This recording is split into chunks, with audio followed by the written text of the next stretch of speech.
CTET जुलाई 2019 के primary level के question paper को इस वीडियो में हम देखेंगे।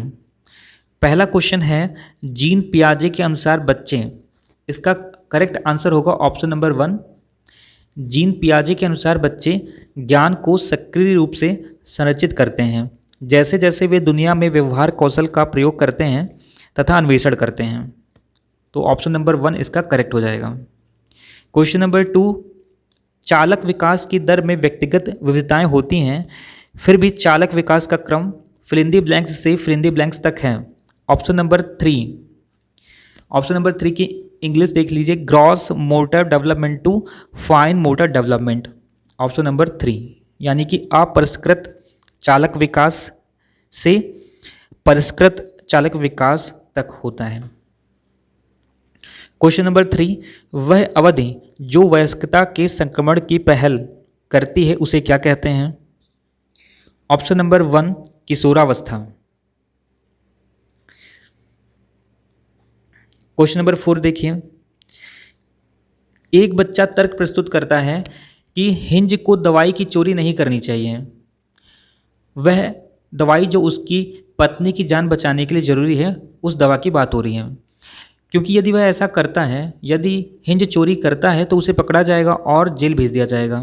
कोलबर्ग के अनुसार वह बच्चा नैतिक समझ की किस अवस्था के अंतर्गत आता है? ऑप्शन नंबर 3 दंड एवं आज्ञा पालन अभिविन्यास के अंतर्गत आता है कोलबर्ग के अनुसार। क्वेश्चन नंबर 5, मौखिक संवाद जो बच्चे अपने आप से करते हैं उन्हें लेव वाइगोट्स्की क्या कहते हैं?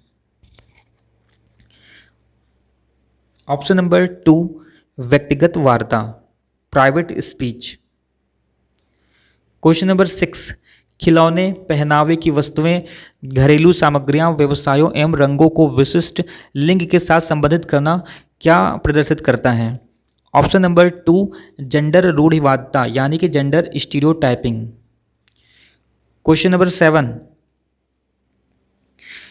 7, एक प्रारंभिक कक्षा कक्ष में एक बच्ची अपने साथ जो अनुभव करती है। ऑप्शन नंबर 4 उन्हें शामिल कर उनका संचय करना चाहिए। ऑप्शन नंबर 4 यानी कि बिल्ड ऑन। क्वेश्चन नंबर 8, एक शिक्षक को चाहिए कि। ऑप्शन नंबर 4 यह संप्रेषित करे कि कक्षा कक्ष में सभी संस्कृतियों का सम्मान करती हैं एवं महत्व देती हैं। A teacher should communicate that she respect and values all cultures in the classroom. Option number 4। Question number 9, निम्नलिखित संरचनाओं में शिक्षा का अधिकार अधिनियम 2019 किसकी वकालत करता है? ऑप्शन नंबर 2 समावेशी शिक्षा यानी कि इंक्लूसिव एजुकेशन की वकालत करता है। क्वेश्चन नंबर 10 देखिए, फिल इन द ब्लैंक्स यह विचारधारा है कि सभी बच्चों को एक नियमित विद्यालय व्यवस्था में समान शिक्षा प्राप्त करने का अधिकार हो। ऑप्शन नंबर 1 समावेशी शिक्षा। क्वेश्चन नंबर 11, प्रतिभाशाली शीघ्रता से एवं स्वतंत्र रूप से सीखने की योग्यता रखते हैं। प्रतिभाशाली बच्चे को 1 का डी हो जाएगा, 1 का डी हो जाएगा।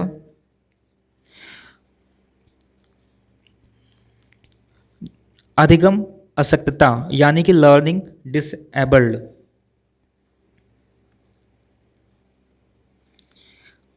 इसका हो जाएगा ए, धारा प्रवाह पढ़ने में कमी है यानी कि पढ़ने की जो समस्या होती है उसमें धारा प्रवाह पढ़ने में समस्या होती है। अधिगम अक्षमता यानी कि जब याद रखने में समस्या होती है तो उसमें क्या होता है कि धारा प्रवाह पढ़ने में कमी होती है। सृजनात्मक हो जाएगा, मूल संसाधनों के बारे में सोच सकता है। और अवधान कमी, अति सक्रियता, व्यतिक्रम, इसका हो जाएगा आसानी से विचलित होने की आदत है। Option number B, option number 2 इसका करेक्ट हो जाएगा। क्वेश्चन नंबर 11 का ऑप्शन नंबर 2 करेक्ट हो जाएगा। क्वेश्चन नंबर 12 देखिए, बच्चे प्रभावी रूप से सीखते हैं जब। ऑप्शन नंबर 1, शिक्षक कक्षा में होने वाली सभी घटनाओं व बच्चों को पूर्ण रूप से नियंत्रित करता है। सॉरी, क्वेश्चन नंबर 12 का ऑप्शन नंबर 4 हो जाएगा। टीचर तो बच्चों को ऐसे नियंत्रित करेंगे तो ये आंसर गलत हो जाएगा। क्वेश्चन नंबर 12 का आंसर नंबर 4 हो जाएगा। बच्चे प्रभावी रूप से सीखते हैं जब वे विभिन्न गतिविधियों एवं कार्यों में सक्रिय रूप से भाग लेते हैं। जब बच्चे पार्टिसिपेट करेंगे एक्टिव होकर के, जब बच्चे हर एक एक्टिवली पार्टिसिपेट करेंगे डिफरेंट डिफरेंट एक्टिविटीज़ में, डिफरेंट डिफरेंट टास्क में, तो बच्चे प्रभावी रूप से सीख पाएंगे। ऑप्शन नंबर 4 करेक्ट हो जाएगा क्वेश्चन नंबर 12 का। क्वेश्चन नंबर 13 देखिए, बच्चों को कक्षा में प्रश्न पूछने के लिए प्रेरित करना चाहिए। ऑप्शन नंबर 1 करेक्ट हो जाएगा। बाकी जो है ऑप्शन नंबर 4 तो नेगेटिव वर्ड है, पूछने से रोकना चाहिए, तो ये सब तो करेक्ट नहीं हो पाएगा। क्वेश्चन नंबर 2 में भी हतोत्साहित करने की बात है और ऑप्शन नंबर 3 में अनुमति नहीं देनी चाहिए, तो इस प्रकार से ऑप्शन नंबर 1 इसका करेक्ट हो जाएगा।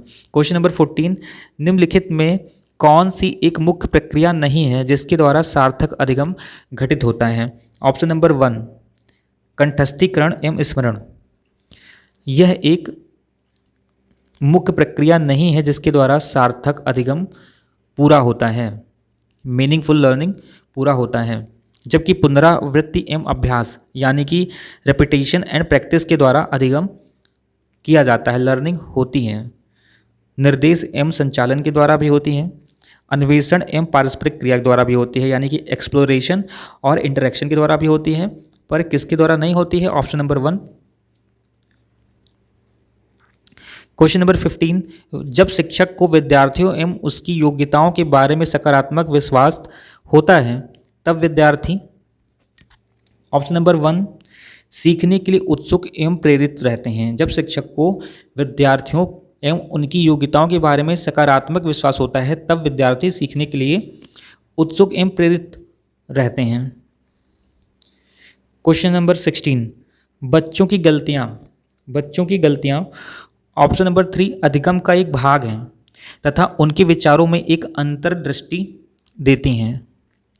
बच्चों की गलतियाँ लर्निंग का एक पार्ट है।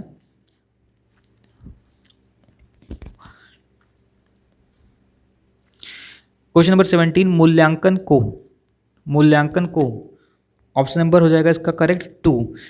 मूल्यांकन को शिक्षण अधिगम प्रक्रिया का एक भाग होना चाहिए। क्वेश्चन नंबर 18, संरचनात्मक दृष्टिकोण के अनुसार अधिगम फिल इन द ब्लैंक्स है, यानी कि कंस्ट्रक्टिविस्ट फ्रेम के अकॉर्डिंग लर्निंग क्या है। इसका करेक्ट आंसर हो जाएगा ऑप्शन नंबर 1, एक सक्रिय एवं सामाजिक प्रक्रिया है, एक सक्रिय एवं सामाजिक प्रक्रिया है। क्वेश्चन नंबर 19, नीचे लिखी हुई स्थिति किस सिद्धांत को दर्शाती है। जो विद्यार्थी अच्छा प्रदर्शन नहीं कर पाते वे महसूस करते हैं कि वे पर्याप्त रूप से अच्छे नहीं हैं और हतोत्साहित महसूस करते हैं, तब उनमें बिना प्रयास के कार्य को आसानी से छोड़ देने की संभावना है। यह किस सिद्धांत को दर्शा रहा है। ऑप्शन नंबर 1, संज्ञान एवं संवेग अलग नहीं है, cognition and emotions are not separable. Option number 1। Question number 20, एक शिक्षक बच्चों को प्रभावी रूप से समस्या का समाधान करने में सक्षम बनने के लिए किस तरह से प्रोत्साहित कर सकती हैं। ऑप्शन नंबर 4 करेक्ट होगा इसका, बच्चों को समस्या के बारे में सहजानुभूत अनुमान लगाने एवं बहुविकल्पों को देखने के लिए प्रोत्साहित करके। ये क्वेश्चन काफ़ी बार रिपीट हुआ है। ऑप्शन नंबर 4 इसका करेक्ट हो जाएगा। Encouraging children to make intuitive guesses and to look at multiple solutions to the problem. Question number 21, वह विधियां जिसके प्रयोग में विद्यार्थियों की स्वपहल व प्रयास शामिल हैं निम्न में से किसका उदाहरण है। तो ऑप्शन नंबर 3, अधिगमकर्ता केंद्रित विधि यानी लर्नर सेंटर्ड मेथड का एग्जाम्पल है। क्वेश्चन नंबर 22, बुद्धि के बारे में निम्नलिखित कथनों में से कौन सा सही है।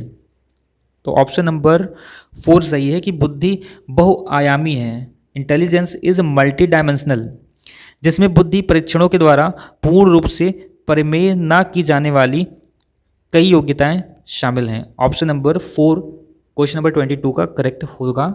यह भी क्वेश्चंस कई बार रिपीट हुआ है। क्वेश्चन नंबर 23 देखिए, निम्नलिखित में कौन प्राथमिक सामाजिकरण माध्यम है? तो प्राथमिक सामाजिकरण माध्यम तो परिवार होता है, परिवार जो है प्राइमरी होता है। बाकी जो है ऑप्शंस विद्यालय, सरकार और मीडिया ये सेकेंडरी है। तो ऑप्शन नंबर 1 इसका करेक्ट होगा क्वेश्चन नंबर 23 का। क्वेश्चन नंबर 24, जीन पियाजे के सिद्धांत का प्रमुख प्रस्ताव है कि? क्वेश्चन नंबर 24 का ऑप्शन नंबर 4 करेक्ट होगा। बच्चों की सोच गुणात्मक रूप से वयस्कों से भिन्न होती है, ये जीन पियाजे के सिद्धांत का प्रमुख प्रस्ताव है। जीन पियाजे के अनुसार children's thinking is qualitatively different from adults.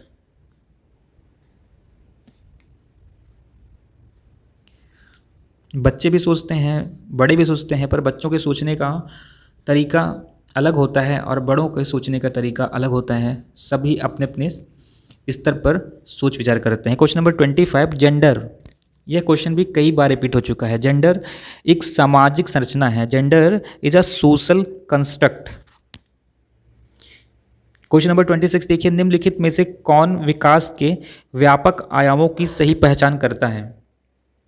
विकास के व्यापक आयामों की सही पहचान करता है। ऑप्शन नंबर 1 शारीरिक, संज्ञानात्मक, सामाजिक और संवेगात्मक। यह क्वेश्चन भी कई बार रिपीट हुआ है। ऑप्शन नंबर 1 हो जाएगा physical, cognitive, social and emotional. Question number 27, बच्चों और उनके अधिगम के संदर्भ में निम्नलिखित कथनों में कौन सा सही है? तो ऑप्शन नंबर 1 करेक्ट है कि सभी बच्चे सीखने के लिए स्वाभाविक रूप से प्रेरित होते हैं तथा सीखने में सक्षम हैं। Option number 1। क्वेश्चन नंबर 28, प्रगतिशील शिक्षा में बच्चों को किस तरह से देखा जाता है? ऑप्शन नंबर 3, सक्रिय अन्वेषकों के रूप में देखा जाता है। क्वेश्चन नंबर 29, लेव वाइगोट्स्की के अनुसार अधिगम क्या होता है? अधिगम एक सामाजिक गतिविधि होती है। लेव वाइगोट्स्की के अनुसार अधिगम एक सामाजिक गतिविधि है। Learning is a social activity. Question number 30, निम्नलिखित में से कौन सा पूर्व क्रियात्मक अवस्था काल के बच्चे को विशेषित करता है? ऑप्शन नंबर 4, विचारों की अनुत्क्रमणीयता यानी कि इरिवर्सिबिलिटी ऑफ थॉट। कोयला, पेट्रोलियम से डीजल, मोम, ग्रीस प्राप्त होता है पर कोयला प्राप्त नहीं होता। क्वेश्चन नंबर 62, निम्नलिखित में से त्योहारों के उस समूह को चुनिए जिन्हें पूर्णिमा को मनाया जाता है। तो ऑप्शन नंबर 3, होली, रक्षाबंधन, गुरु नानक जन्म दिवस।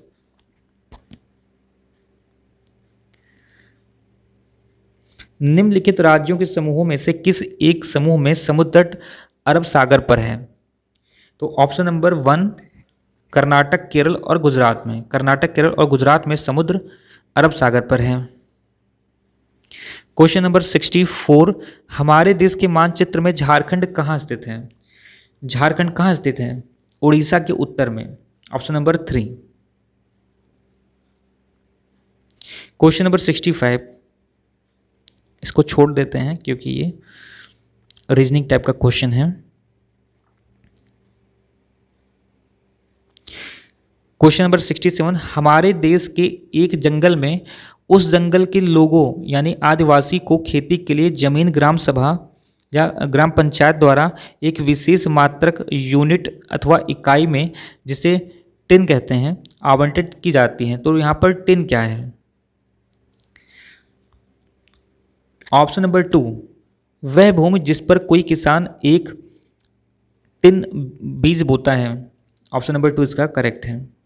क्वेश्चन नंबर 68, नीचे दिए गए शहरों में से किस एक में रेत के पहाड़, जिन्हें कि रेत के टीले कहा जाता है, पाए जाते हैं? वो शहर है आबू धाबी।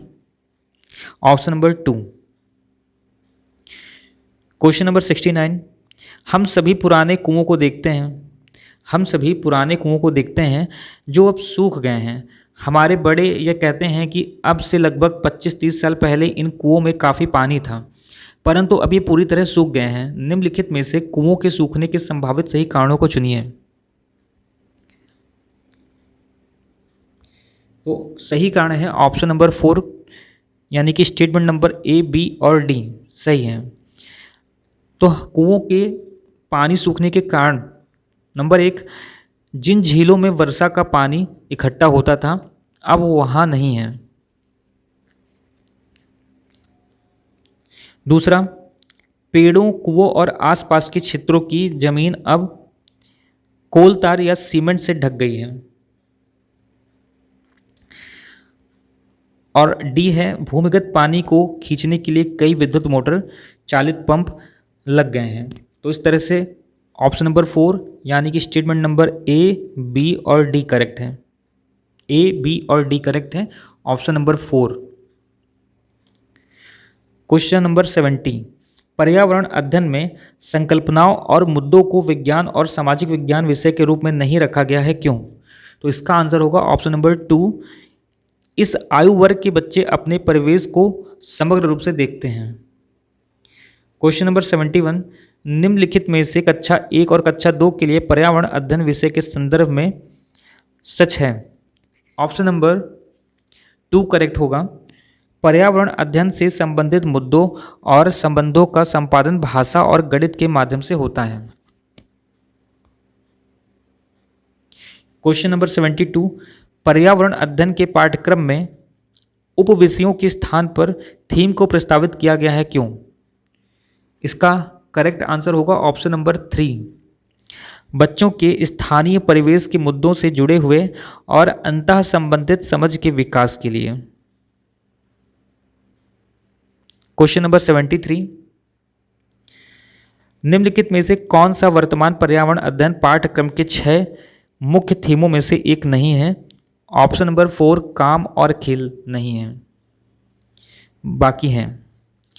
क्वेश्चन नंबर 74, निम्नलिखित में से कौन सा एक पर्यावरण अध्ययन के संबंध में सच नहीं है? तो इसका करेक्ट आंसर है ऑप्शन नंबर 4, पर्यावरण अध्ययन वर्णनों और परिभाषाओं पर बल देता है, यह सच नहीं है। क्वेश्चन नंबर 74 का ऑप्शन नंबर 4 सच नहीं है।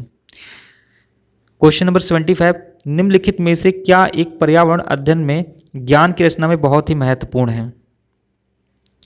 तो इसका करेक्ट आंसर होगा ऑप्शन नंबर 1, यानी कि ए, सी और डी स्टेटमेंट। बच्चों की सक्रिय भागीदारी पर्यावरण अध्ययन में ज्ञान की रचना में महत्वपूर्ण है। फिर पर्यावरण अध्ययन को कक्षा की 4 दीवारी से बाहर सीखना, ये भी करेक्ट है। और डी भी करेक्ट है, बच्चों के स्थानीय ज्ञान को विद्यालय के ज्ञान से संबंधित करना। ये तीनों के तीनों स्टेटमेंट करेक्ट हैं पर्यावरण अध्ययन के ज्ञान की रचना के बारे में। क्वेश्चन नंबर 76, पर्यावरण अध्ययन में बच्चों को जोड़ने की सबसे प्रभावशाली युक्ति है। ऑप्शन नंबर, इसका करेक्ट ऑप्शन होगा 1, किस्से कहानियां। क्वेश्चन नंबर 77 देखिए, पर्यावरण अध्ययन में बच्चों की पाठ्य पुस्तकों और शिक्षकों के अलावा अन्य स्रोतों की मदद लेने के लिए प्रोत्साहित करना चाहिए, क्यों? पर्यावरण अध्ययन में बच्चों को पाठ्य पुस्तकों और शिक्षकों के अलावा अन्य स्रोतों की मदद लेने के लिए प्रोत्साहित करना चाहिए, क्यों? तो इसका करेक्ट आंसर होगा ऑप्शन नंबर 2, क्योंकि यह पर्यावरण अध्ययन सीखने के लिए समुदायों और माता पिताओं की उपस्थिति का विकास करेगा। क्वेश्चन नंबर 78, एक शिक्षक हमेशा क्रियाकलापों को कराने के बाद प्रश्नों और चर्चाओं का संचालन करता है। क्रियाकलापों, प्रश्नों और चर्चाओं के संचालन करने का उद्देश्य क्या है? तो ऑप्शन नंबर 4 इसका करेक्ट होगा। ऑप्शन नंबर 4 का मतलब स्टेटमेंट नंबर ए, बी और सी। बच्चों की प्रक्रिया कौशलों का आकलन। दूसरा, बच्चों को खोजने का अवसर देना। और तीसरा, बच्चों को अपनी अभिव्यक्ति का अवसर देना। तो क्वेश्चन नंबर 78 का ऑप्शन नंबर 4 करेक्ट होगा। ऑप्शन नंबर 4 में ए, बी और सी सही है। ए, बी और सी सही है। क्वेश्चन नंबर 79, एक शिक्षक खाना किस प्रकार से खराब होता है पर एक प्रयोग करता है। शिक्षक बच्चों के समूह बनाकर उनको प्रयोग से संबंधित सामग्री देता है। शिक्षक बच्चों के समूह क्यों बनाता है? तो ऑप्शन नंबर 1 करेक्ट होगा, यानी कि स्टेटमेंट नंबर ए और बी, यह सहपाठी अधिगम का समर्थन करता है। दूसरा, यह बच्चों की सामाजिक अंतःक्रिया में सुधार लाता है। तो ए और बी स्टेटमेंट करेक्ट है। क्वेश्चन नंबर 80, निम्नलिखित में से क्या पर्यावरण अध्ययन में आकलन के लिए संकेतक नहीं होना चाहिए? तो ऑप्शन नंबर 3 याद करना, ये नहीं होना चाहिए असेसमेंट ईवीएस में, ईवीएस की में असेसमेंट करने के लिए। क्वेश्चन नंबर 81 है, पर्यावरण अध्ययन में शिक्षक के द्वारा बच्चों को स्वयं अपने का आकलन के लिए अवसर देना चाहिए। पर्यावरण अध्ययन में शिक्षक के द्वारा बच्चों को स्वयं अपने का आकलन के लिए अवसर देना चाहिए। स्व आकलन है, स्व आकलन होता है ऑप्शन नंबर 2 सीखने के समान आकलन। क्वेश्चन नंबर 82, रेटिंग स्केल में कौन सी तकनीक का प्रयोग होता है? ऑप्शन नंबर 2 अवलोकन, यानी कि ऑब्जर्वेशन। क्वेश्चन नंबर 83, निम्नलिखित में कौन पर्यावरण अध्ययन का उद्देश्य नहीं है? तो ऑप्शन नंबर 4 करेक्ट होगा। ऑप्शन नंबर 4 का मतलब कि बच्चों को पाठ्य पुस्तक की परिभाषाएं प्रदान करने के लिए प्रोत्साहित करना, यह पर्यावरण अध्ययन का उद्देश्य नहीं है। क्वेश्चन नंबर 84, पर्यावरण अध्ययन में चित्र पढ़ना एक महत्वपूर्ण क्रियाकलाप है। निम्नलिखित में से कौन सा या कौन से संकेतक या संकेतकों का बच्चों में आकलन चित्र पढ़ने के द्वारा हो सकता है? तो ऑप्शन नंबर 2 ए, बी और सी, अवलोकन और अभिलेखन के द्वारा, यानी कि ऑब्जर्वेशन और रिकॉर्डिंग के द्वारा। दूसरा है अभिव्यक्ति के द्वारा, दूसरा है अभिव्यक्ति के द्वारा। तीसरा है विश्लेषण, तीसरा है विश्लेषण। तो इस प्रकार से ऑप्शन नंबर 2 करेक्ट हो जाएगा। क्वेश्चन नंबर 85, किसी पर्वतीय क्षेत्र में परीक्षण करने पर यह पाया गया कि लोगों ने अपने घर पत्थर, मिट्टी, लकड़ी और चूने के बनाए हैं। यह घर 2 मंजिलें हैं। नीचे की मंजिल पर जानवरों को रखते हैं तथा ज़रूरत का सामान भी इकट्ठा करके रखते हैं। वह स्वयं पहली मंजिल पर रहते हैं। सभी घरों की छतें समतल हैं तथा इन्हें पेड़ों के मोटे तनों से बनाया गया है। यह पर्वतीय क्षेत्र नीचे दिए गए किस प्रदेश का भाग है? तो ऑप्शन नंबर 4 जम्मू और कश्मीर का, यहाँ पर जम्मू और कश्मीर की चर्चा हो रही है। क्वेश्चन नंबर 86, झूम खेती में अपनाई जाने वाली पद्धति के विषय में नीचे दिए गए कथनों पर विचार कीजिए। ऑप्शन नंबर इसका 1 करेक्ट है, यानी केवल ए सही है। एक फसल प्राप्त करने, यानी कि एक फसल कटने के बाद ज़मीन को कुछ साल तक ऐसे ही छोड़ देना चाहिए। तो ऑप्शन नंबर इसका केवल 1 सही होगा, यानी कि स्टेटमेंट नंबर ए इसका करेक्ट है। क्वेश्चन नंबर 87, नारियल डली हुई किसी भी करी के साथ उबला हुआ टेपियोका निम्नलिखित में से किस क्षेत्र का प्रिय भोजन है? तो ऑप्शन नंबर 1 केरल का। आमतौर पर यह माना जाता है कि रात में जागने वाले जानवर हर चीज़ को जिस रंग में देखते हैं वे रंग हैं। तो ऑप्शन नंबर 4 काला और सफ़ेद। क्वेश्चन नंबर 89, केचुओं को किसानों का मित्र माना जाता है। इसके लिए निम्नलिखित में से सही कारणों को चुनिए। ऑप्शन नंबर 3 सी, डी और ए। केचुए जमीन में छेद बनाते हैं जिससे जमीन गोली हो जाती है, सही है। उसके अलावा केचुओं द्वारा बनाए गए छेदों में जमीन को आसानी से हवा और पानी मिल जाता है, यह भी सही है। और केचुआ मृत पत्तियों और पौधों को खाते हैं तथा इनके मल से जमीन उपजाऊ बनती है, यह भी सही है। तो क्वेश्चन नंबर 89 का ऑप्शन नंबर 3 करेक्ट हो जाएगा। क्वेश्चन नंबर 90, आदिवासी हजारों साल पहले से कांसे यानी ब्रांज की चीज़ें बनाते आए हैं। आज भी हमारे घरों में कांसे का उपयोग होता है। कांसे के विषय में निम्नलिखित में से सबसे सही कथन चुनिए। तो ऑप्शन नंबर 4, यह तांबे यानी कि यह कॉपर और टिन का मिश्रण होता है। कांसा जिसे कि इंग्लिश में ब्रॉस कहते हैं, यह कॉपर और टिन का मिक्सचर होता है।